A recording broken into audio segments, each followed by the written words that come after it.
Hello there, welcome to another episode of World of Tanks with Ungainly Titan. We're on Cliff in the winter variant, not that it makes really much difference in the gameplay on Cliff. And once again I'm in the A44. It's the only match I had in the A44 today, but it did prove that yesterday's game wasn't entirely a fluke. However, it was a decent daily double, so I am playing it, obviously, because otherwise it won't complete the grind. I'm about halfway through, so we're middle tier.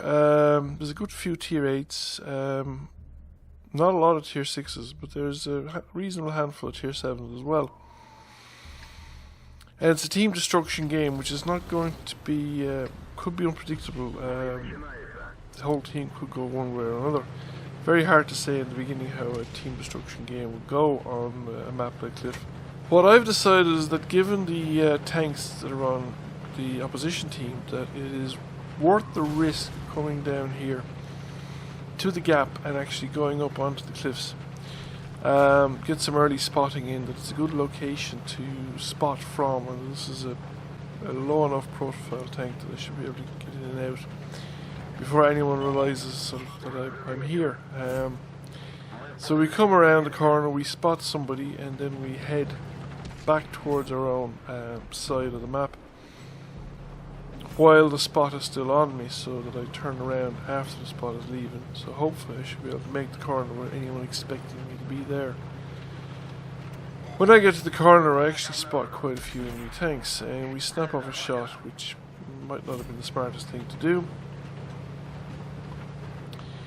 Then we'll line up for a proper shot, and I think that one inside was out of the barrel. I'm going to have a second look at this one. Yes, that shot went nowhere near where the reticle was pointing, so I'm pretty sure that was lagged.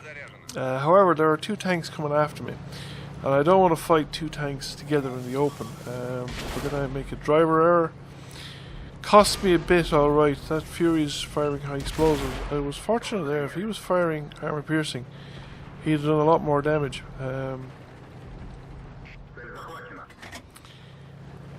But we've put a round into him, we set him on fire and we finish him off. And I decided I'm going to take on the Tiger.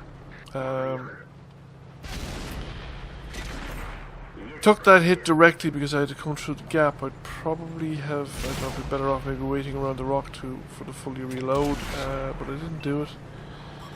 And now I'm just trying to, make it difficult to stay out of the gun. And I'm doing a reasonable job of it. He's completely unaware of the Japanese super heavy coming up to give him what for. However, the Japanese super heavy doesn't make enough speed for the hill to actually get the ram in, which is unfortunate because I take another round of damage from him. Things are looking pretty good for our side though. We're containing them there in the middle of the map. We've gone around the other side of the lighthouse, and we're also containing them at the pass. So I decided to come around here. I'm going to use the cover of the rocks here to get around and just take shots out of the distance rather than closing in. There's a T-32 out there. I don't have much to shoot at, and that one just goes to the left and into the rock. So I just keep the reticle pointing the same spot. Let the sight circle, so to speak, and I get a tracking shot, so the KV-2 puts in some damage. T-32 has decided he's had enough sticking his nose out like that, and he backs up, which now gives me a better shot, and I take it. So I can pull in behind the rocks when I'm waiting for the gun to reload and 6 cents to go away.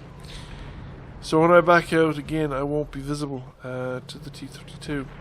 So now I back out, the T-32 is still visible, I put another hit in. And I go back in behind the rock again because there's no artillery and there's no tanks coming around behind me or anything like that, and the T-32's been taken out of it. So all remaining enemy tanks are now down on the low ground.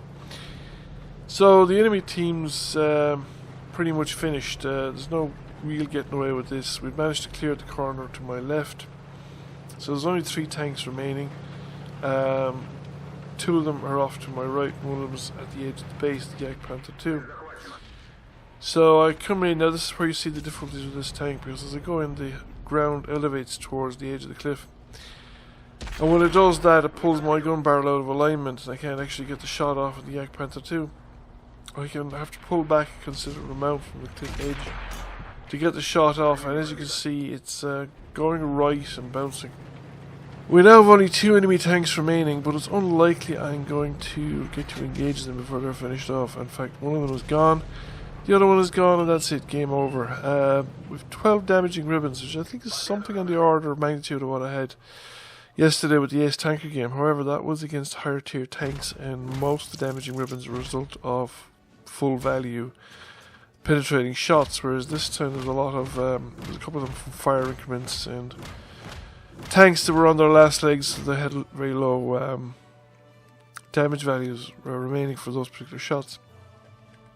It did, however, leave us number 1 by experience, and we did pretty well on the damage stakes as well. We weren't quite the best, that's the IS-3, but other than that we were better than anybody else in our team. Well, it looks like the Yak Panther 2 did the best on the enemy team as well, as far as damage done was concerned. So we're number 1 by experience, which is pretty good overall result for this tank. So thank you for watching. I hope you enjoyed the video, and if you did, please consider giving it a like. And if you haven't already done so, please consider giving the channel a subscription. And that's it. Goodbye, and I'll catch you again soon.